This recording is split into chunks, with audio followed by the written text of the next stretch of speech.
This is Terry again, coming at you with another unexplained happenstance. If you thought the last story was bone-chilling, then I got a midnight treat for you. This is a very odd but spooky story that I just picked up, and this story goes way back to 1962, taking place in Colorado National Park. The story revolves around two people, 22-year-old Oliver Jones and his uncle Parker Coleman, 41. Parker had 15 years of rock climbing experience in his arsenal, and a very own photographer for local travel agencies and international magazines to boot. Parker was an adventurer and an adventure photographer. His experiences and photos used to sell pretty hot in the day. That made his life pretty exciting, but just as busy too. He used to spend the majority of his time shooting photographs for big national and international magazines, but not much time on his own. Parker decided to make some changes in his lifestyle some time back. He wanted to focus a little bit more on himself and his family. He wanted to take time away from just mountaineering year-round and enjoy some of the other sweet things the life had to offer too. So he would step away for a month every year to give himself some personal time on the down low. He would also make sure to give some of his time to his favorite nephew whenever he was back in town. His nephew Oliver lived with his grandparents after the tragic passing of his parents some years back. Oliver was a great snow skier since his childhood and had been dreaming of participating in the Olympics in that sport. His efforts bore fruit and he was eventually selected to represent his country in the next Olympics. But unfortunately, a few years ago, he went through a very bad accident that almost cost him his life. That same accident ended up taking his parents' life. After losing his parents, breaking both his legs, and suffering 4 days in a coma, Oliver almost gave up on life. He got really depressed after losing his parents, and knowing that he would never be able to participate in the upcoming Olympics did not help him in coming out of his dark period in life either. His uncle Parker stood by his side through that rough patch in life. He got involved in all aspects of his life and his health. He helped him in learning how to walk again and gain his pride back. Gradually, Oliver started coming back to life and regaining strength in his body. A year after the accident, Oliver got into cooking with his grandmother, and weekend walks on the park trails with his favorite uncle also became the norm for him. He was ready to move forward. Now, cut to 2 years later, Oliver had just graduated from the culinary arts, and with his grandparents' blessing of $40,000 to invest in his own restaurant, everything was going good in his life again. His grandmother had also gotten him into developing cookbooks during his recovery so that he had a mighty load of knowledge in his chosen field. He decided to open his own restaurant after gaining a few years more of an experience in cooking as well as in running a successful business. Oliver hadn't seen his uncle in over a year, but Parker's month off was fast approaching, so it was only a matter of time. When they did meet, after all, it was a surprise that Parker had planned for his nephew as a graduation gift.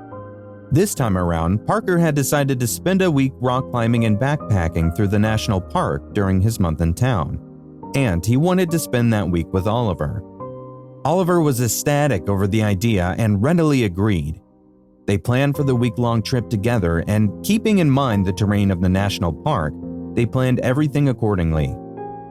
On the set day, Parker pulled up in his Jeep Wrangler. They had already packed all the climbing gear and backpacks, so they loaded up the Jeep with them and set off on their way to the park. It was a merry ride for them. They were having a lot of fun, as they always did whenever they were together. Once they had entered their targeted area, Oliver pulled out a map and began searching for the best sites for their very first rock climb. Before he could get a good reading of the map, though, Parker reached over and took the map from Oliver's hand, and in the next moment, he pitched it out the rolled-down window and yelled, "I know this park like the back of my hand, son. Trust me, not this convoluted piece of paper." Oliver just chuckled in response and let his uncle take the reins of the trip. Parker pulled off the main trail and stopped on an abandoned trail with very tall grass. He shifted the gear into climbing mode and began moving forward through the upward trail. It was a very, very rocky path. An hour into the drive, Oliver started to get a little worried as he looked at his uncle. Parker was looking all around them and kept muttering and shaking his head. He kept saying, This does not look right. This was really starting to scare Oliver. He had never seen his uncle this unsure and worried. It was an uncanny sight for him, to say the least. He clutched his seatbelt in his hands a little bit tighter, hoping and praying that they hadn't steered too far off their way, that they were still in safe territory. Parker abruptly stopped the Jeep and hopped out of it. He looked around a bit and then started pacing back and forth, cussing under his breath and kicking the Jeep tire. This startled Oliver even more. He must have looked really scared when Parker looked at him. He visibly tried to calm himself down before speaking to Oliver. "I'm sorry for scaring you like this, but this fork in the road was not here 4 months ago. I think we might have gone down the wrong trail or something." After calming down a bit more on both of their ends, they decided to check out the area by foot and see where the hell they were. It's going to get pretty dark soon and they needed to set up a camp. There was no way they were going to get back to the base before nightfall, and considering the rocky path they had come from, it would be very, very dangerous and risky to go back there in the dark, so setting up camp there for the night was their safest bet. They pulled the Jeep off the old rugged trail and parked it between some huge bushes and a fallen tree. Parker pulled out a camouflage cover over his Jeep as a form of safety and handed Oliver his backpack. Once they took out their things, they were ready to start their way up the hill. It was just as steep and rocky as it seemed when they were moving via Jeep. Parker and Oliver climbed about 180 feet up the side of the mountain when they came across a nice, even ground that was not much overgrown either. It was also a sort of clearing that was blocked from 3 of the sides, so it would also provide them with needed protection through the night. So they decided to pitch their camp on the mountain. After clearing out the area somewhat, Oliver started on setting up the camp and Parker pulled out his compass. He was trying to look for the directions and trying to make sense of where they might be. But instead, what he ended up looking at was the hands of the compass going wild, spinning. He swore, looking at the sight. Oliver looked down on his uncle at his swearing and watched him as his face turned paler by the minute. Parker looked up from the compass and saw Oliver looking very worried. He quickly shoved the compass back into his bag and smiled reassuringly at his nephew. He did not want him to get any more worried than they already were. So he put his own worries at the back of his mind and instead focused on the task at hand, settling down for the night. They were tired from the long journey and were a bit drained due to the worries too. They had also gotten really hungry by the time they set up their camp, so they focused on getting their stomachs full next. Later that night, Oliver fell fast asleep after their quick meal. Parker instead stepped a little bit away, looking around and trying to make sense of the wildly out-of-control compass. It wasn't making sense to him at all. He had never been in this situation before. Sure, he had lost his way before, but that always happened in new territories that he was newly discovering, so it never really bothered him. But this was different somehow. He could feel it in himself. He could sense something amiss in his surroundings too. This was almost his home turf. He had been here countless times. He wasn't lying when he said he knew it like the back of his hands, so losing the sense of the way here did not add up. And the compass thing, that was just bizarre. Why would a compass be going out of control? He could not understand that. Just as he was deep in thought, Parker heard something flying over his head. He quickly turned around but did not see anything out of the ordinary at all. He rushed back to the camp, back to safety, but before he could reach, he felt something hit the back of his head, almost knocking him to the ground. Pain erupted in his head instantly, prompting him to rub his head. He could feel the wetness coming down his face that could be nothing but blood. He immediately started running back to camp, holding onto his blood-drenched head and dropping his compass in the process. Upon reaching the camp, he started digging through his bag and pulled out his 10-inch hunting knife. He gripped it in his hands and sat beside his nephew throughout the night, listening for any signs of danger, waiting for any form of attack once again. But it did not come.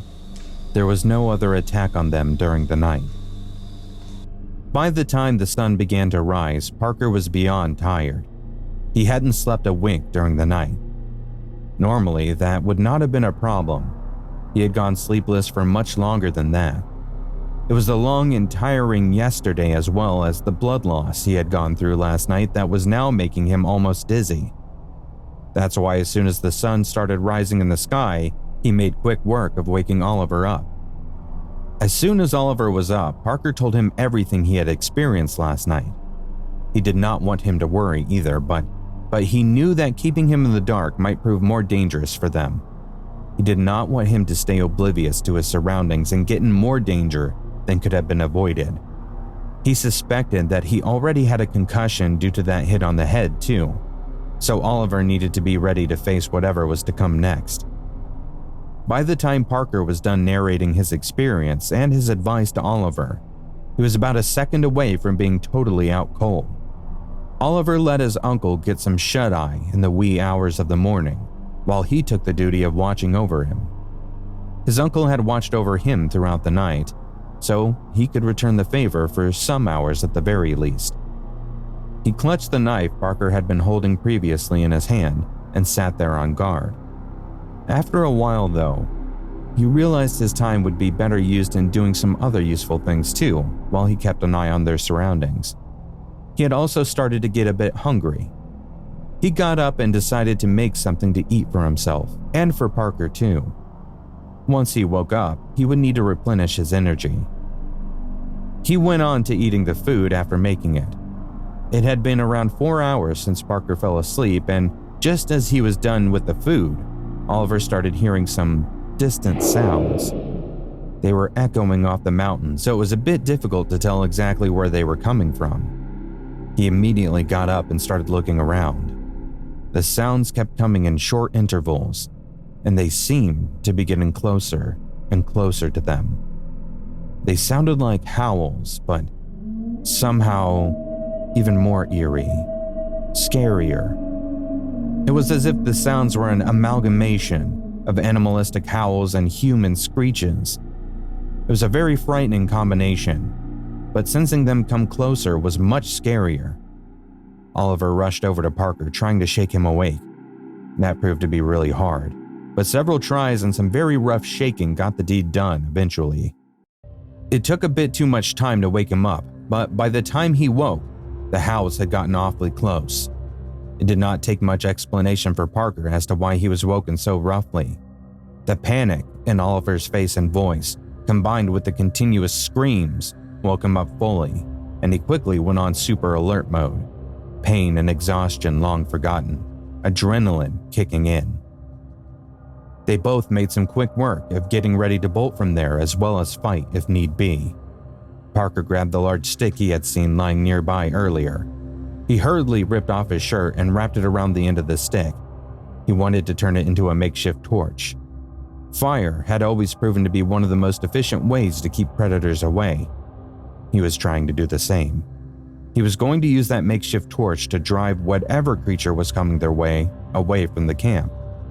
They had some oil and a lighter in their luggage. Oliver quickly caught up to what his uncle was trying to do, so he rushed to get them out of their bags. Both of them made quick work and were soon in possession of a burning torch. They were clutching a knife and torch in one hand each and trying to get their bags out of the camp when the first creature burst into the clearing. They stopped whatever they were doing and just stared at the creature for a moment. The creature stared right back at them. It had yellow, glowing eyes. Its face was covered in fur, and so was its whole body. It did look a bit like a wolf. In fact, it would have fully passed as a wolf if it didn't stand on 2 legs in the next second. It was not a normal wolf.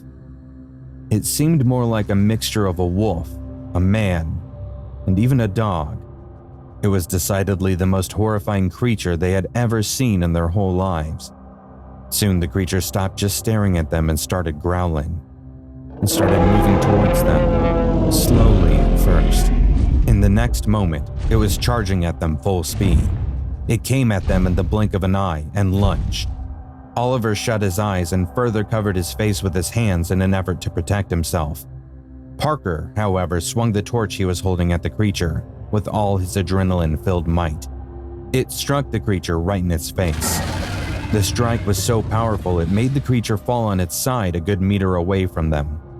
It might have also left the creature in shock as it just laid there motionless for a bit. Parker did not waste a single second in snatching the knife from Oliver and rushing over to the creature. He stabbed the creature right in the throat. The creature began writhing and gurgling, and after a while, it stopped breathing. They had gotten rid of that creature, but the ensuing howling and screaming had increased tenfold all around them. There were at least half a dozen of those creatures, very, very close to them. If they wanted to get off that mountain alive, they had to leave the place before more of those creatures could burst in. Fighting more than one of them at the same time was impossible for them, so both of them jumped into gear soon after making their way back down the mountain. They were using rope climbers this time around to get down. Almost 20 feet down the side of the mountain, Oliver started feeling a constant pull from his rope. Parker felt it too right after. They looked up and saw a couple more yellow eyes of the wolf creatures staring back at them. They were trying to pull both of them back up, and by the looks of it, the creatures were powerful enough to get them back up effortlessly, and they were doing just that. Parker and Oliver could not just jump down from there, as they were tied to their ropes, and even if they tried cutting the ropes, they were sure to fall down to their certain deaths. They turned towards each other and looked at each other, utterly helpless. They did not see a good ending for them. Whichever way they looked, death seemed to be waiting for them either way. 3 days had passed since the beginning of their excursion when the local authorities found Parker's Jeep. They were on their usual rounds when they saw the Jeep parked about 15 feet from the old abandoned trail. That led to an immediate search of the area as well as the ownership of the Jeep. Tracking the owner of the Jeep was easy, but finding them, however, did not prove to be an easy task. The search increased even more when the authorities found out that the missing people included a renowned photographer, but all to no avail. They did not find anything, so the search was eventually stopped after some days. 2 weeks after the search was called off, some hikers found Parker's rock climbing gear, and a decayed leg looked to have been ripped off roughly, tied up in a rope. No bodies were ever found, however, nor any other body parts, or even bones. The case was closed after that. No one ever talked about this case again, and no stories were found in any later headlines anywhere. This is still, to date, a cold case.